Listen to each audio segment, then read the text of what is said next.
दिनैनि समाव बिराद दुखुनांथाव ट्राइबेल माहारिनि फरायसाफ्रा दासिमबो पोस्ट मेट्रिक स्कलारशिपखौ मोननो हायाखै।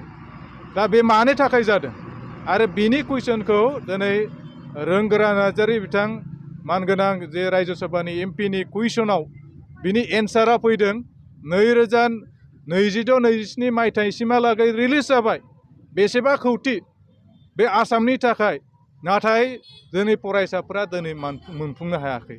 आसाम सरकारा मा खालामदों, मानो होआखै, दा बे बाथ्राखौ बे सोंथिखौ जों दैखांदों। भारत सरकारनि जिखिनि फैनाय स्कलारशिप ओबिसि एससिनिया मोननो हायोबा एसटिनिया मानो मोननो हाया? दा बिनि थाखायनो जोङो खावलायदों एसटिखौ जाहाथे बेबायदि नासयनानै जाहाथे दोना, एसटि स्कलारशिपखौ जाहाथे थाबैनो रिलिज खालामनानै होयो, बिनि थाखाय जोङो दाबि दैखांदों। बेजों लोगोसे जों